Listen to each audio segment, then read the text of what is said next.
Hello everyone, today I Chehek Kalra welcome you all to the official channel of Dr. R.S. Agarwal.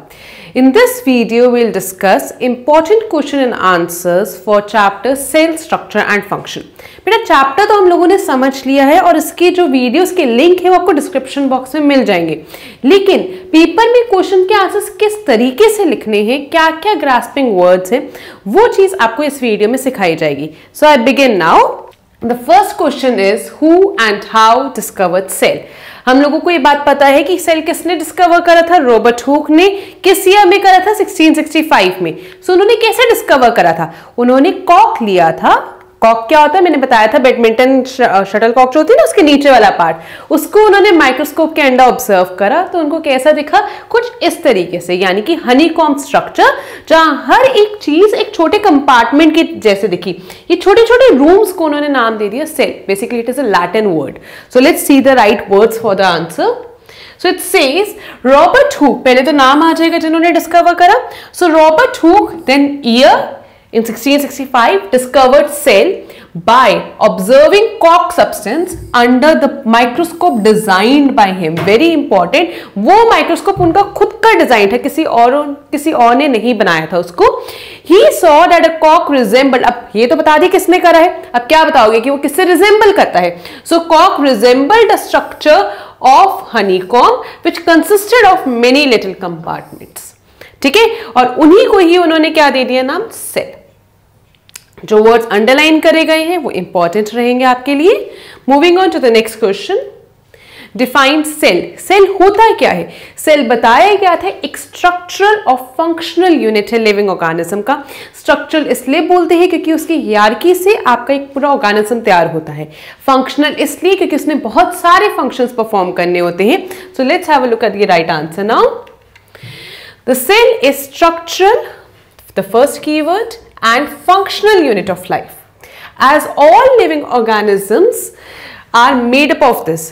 Next, they are essential for performing various life processes required for sustaining life. Now what are life processes? आप लोगों को example भी दिया गया था class में जब पढ़ाया गया, जैसे डाइजेशन.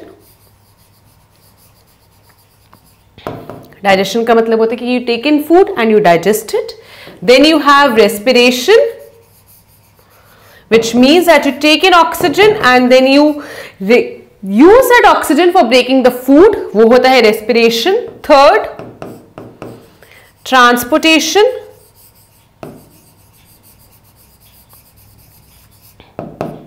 ट्रांसपोर्टेशन का मतलब जो खाना मैंने खाया है या जो मैंने ऑक्सीजन ली उनको वेरियस बॉडी पार्ट्स तक पहुंचाना. फोर्थ, एक्सक्रीशन, जो अनवांटेड वेस्ट मटेरियल है उसको बॉडी से इजेक्ट आउट करना.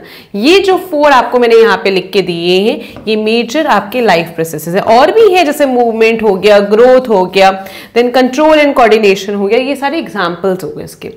Then it says they also provide form and structure, process nutrients and convert it into usable energy. सारे इसके फंक्शन हो गए हैं. For example, the blood contains RBC. RBC का मतलब होता है red blood cell, and this cell is primarily tasked with transporting oxygen and carbon dioxide. मतलब उसकी जो शेप है, उसका जो काम है, शेप तो उसकी हो गई सर्कुलर, अब इसका जो स्फेरिकल और जिसका फंक्शन है वो क्या है कि पूरी बॉडी को क्या ट्रांसपोर्ट करनी है? Oxygen. Got it? So moving ahead to the next question. Difference between unicellular and multicellular organism. हम लोगों को ये बात पता है यूनिसेल्युलर ऑर्गेनिज्म वो होते हैं जिनके पास एक सेल है. मल्टीसेल्युलर का मतलब क्या है? जिनके पास एक से ज्यादा सेल है. अगर एक सेल होगा तो एफिशिएंसी कम होगी, मल्टीसेल्युलर में एफिशिएंसी ज्यादा होगी. नेक्स्ट पॉइंट क्या हो जाएगा? एग्जाम्पल. यूनिसेल्युलर का एग्जाम्पल हो गया एमीबा, देन क्लैमिडोमोनास, देन पैरामीशियम, और मल्टीसेल्युलर में हम लोग आते हैं plants and animals. Let's see now. So you have 3 points. First is a single cell constitutes the whole organism. यहां पर है multiple cells are grouped together, और सेल से क्या बनेगा? टिश्यू, टिश्यू से क्या बनेगा? Organ, and so on. So they group together in a single body which assume different function in body to perform various body parts. ठीक है. Next, various body part से मेरा मतलब है ऑर्गन की तरफ. Second हो गया that there is no division of labor in prokaryotic unicellular organism, but it may be seen within cell of eukaryotic organism. इसको आप इस तरीके से भी बोल सकते हैं कि that there is no efficiency.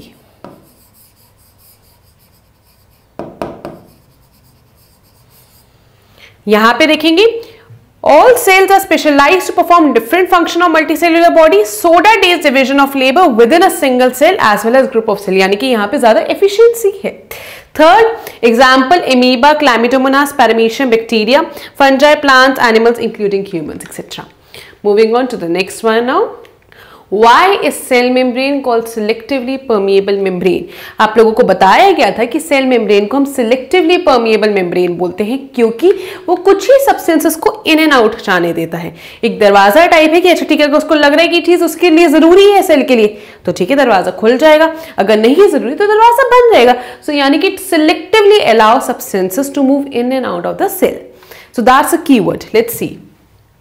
The plasma membrane allows or permits the entry and exit of some materials in and out of the cell. सबको नहीं, कुछ ही materials को. It also prevents movement of some other materials. जो नहीं चाहते कि वो इधर उधर जाए उनको रोकेगा भी. The cell membrane therefore is called a selectively permeable membrane. Next question. How can you say that shape of cell is related to the specific function? हम कैसे ये बात बोल सकते हैं? Obviously सेल की शेप ही है जो डिसाइड करेगी कि वो फंक्शन क्या परफॉर्म करने वाली है. अगर उसकी शेप लेट्स से ब्रांच्ड है, ब्रांच का मतलब है नर्व सेल यहाँ पे बना भी हुआ है जैसे ये वाला, तो उसका काम क्या होगा कि हर जगह ब्रांचेस से मैसेजेस को पहुंचाना. अगर उसका शेप है spindle shape, somehow like your smooth muscle cells, तो उससे क्या होएगा, इलोंगेशन हो जाएगी. इलोंगेशन से क्या हो जाएगा, बॉडी का स्केलेटन बनने के काम आएगा. तो शेप बहुत ज्यादा इंपॉर्टेंट है और वही डिसाइड करती है कि फंक्शन क्या परफॉर्म होना है. जैसे स्पर्म सेल है, उसमें मोबिलिटी है. मोबिलिटी क्यों है? Because it has tail like structure at the end. Okay, so the right words are the shape of cell is related to specific function they perform. In some cases the shape could be more or less fixed and peculiar for a particular type of cell. For example, वो बता रहे peculiar मतलब एक fixed shape हो गई. For example, nerve cell have typical shape and its function is to deliver messages. जैसे मैंने बताया, skeletal muscle cells are elongated as they form the skeleton of the body. ये दो examples हो गए. आपने पहले अपनी बात बता दी, फिर आपने दो examples दे दिए. ठीक है? Now give similarity between amoeba and WBC. WBC का मतलब क्या है? White blood cell. दोनों में एक चीज सिमिलर है, वो क्या है कि दोनों की ही फिक्स शेप नहीं है. दोनों ही अपने पास फ्लेक्सिबल शेप रखते हैं और उसके हिसाब से वो चेंजेस ला सकते हैं. So let's have a look at the right answer. ये आपके पास बाय द वे एमीबा है जिसकी कोई शेप फिक्स नहीं दिख रही है, ये WBC है. यहाँ पर एमीबा के पास ये न्यूक्लियस है, ये जो फॉल्स फीट लाइक स्ट्रक्चर होता है उसको सूडोपोडिया बोलते हैं हम. ये जो स्ट्रक्चर है ये साइटोप्लाज्म है, और जब ये खाना देख लेता है और उसको इनगल्फ करता है और अपनी तरफ खींचता है, उससे बनता है food vacuole. So, amoeba has no fixed shape, it keeps on changing, numerous projection of various length protrude out of its body. Protrude का मतलब होता है बाहर निकलना, और उसको हम बोलते हैं सूडोपोडिया. ये जैसे जैसे उसको खाना दिखेगा, जैसे जो फीड करेगा, मूवमेंट करेगा, वो आपके अपीयर या डिसअपीयर होते रहेंगे. Similarly, WBC is also a single cell which can change its shape and is capable of independent existence. अकेले रह सकता है और उसको हम में से किसी की जरूरत नहीं है. So we can say that WBC is full-fledged organism as amoeba. So this is very important question from examination point of view. Okay, moving ahead. Why plant cells have cell wall? Very important question again. देखो cell wall किसकी बनी होती है? Cellulose की. अगर हम अपनी बात करें तो हम अपने आप को सेव कर सकते हैं, प्रिवेंट कर सकते हैं आउटसाइड कंडीशन से. तूफान आ रहे हैं, अंदर आ जाओ, बारिश आ रही है, अपने आप को बचा सकते हो. गर्मी है, एसी चला लो, विंटर्स है, हीटर चला लो, हर चीज का ऑप्शन है. पर क्या प्लांट्स के पास कोई ऑप्शन है? कोई भी ऑप्शन नहीं है. तो उनके पास एक टफ कोट होना जरूरी है जो उनको इस वेदर कंडीशन से प्रोटेक्ट करे. Okay, so here is the right answer. Plant cells have another, ये अनदर वर्ड जरूरी है क्योंकि वो सेल मेम्ब्रेन तो है ही है, ये उसके अलावा एक और चीज है, and that too it is rigid in nature. Rigid का मतलब है कि वो फ्लेक्सिबल नहीं है. Rigid outer covering called cell wall, it lies outside the plasma membrane. Plasma membrane के जस्ट बाहर. अगर ये मेरा सेल है तो इसके बाहर है ये. ठीक है, so it is mainly compose of cellulose. आप ये भी तो बताओगे कि रिजिडिटी किसके वजह से? सेल्यूलोज के वजह से है. सो प्लांट सेल्स को प्रोटेक्शन किस किस के अगेंस्ट चाहिए? Variations in temperature, high wind speed, atmospheric moisture. They are expose to these variations because they can not move. वो मूव नहीं कर सकते एक जगह से दूसरी जगह, इसलिए आपको ये सारी चीजें चाहिए. Got it? Define tissue. A part. B part. What are genes? Give its importance. Tissue क्या होता है? Group of cells which perform a particular function, उसको हम बोलते हैं टिश्यू। जैसे एक टाइप के सेल जुड़ गए, वो एक पर्टिकुलर फंक्शन करेंगे, दो काइंड के थोड़े से और काइंड के सेल जुड़ जाएंगे, वो एक पर्टिकुलर फंक्शन परफॉर्म करेंगे। So that is what is tissue is, group of similar cells performing a specific function. Next B part, gene होता क्या है? जीन्स होते हैं यूनिट ऑफ इनहेरिटेंस। आपने कई बार देखा होगा, ये कहते हो अपने रिलेटिव्स को, ये तो पूरा अपनी मम्मी के ऊपर गया, ये तो पूरा अपने पापा के ऊपर। ये क्या है? ये है कि हमारे पास कैरेक्टरिस्टिक्स हैं जो हमें ऑफस्प्रिंग्स को मिलती है कहां से? पेरेंट्स से। That is the characters are transmitted from one generation to another. Okay, so gene is unit of inheritance in living organism. It controls the transfer of hereditary characteristics from parents to offspring.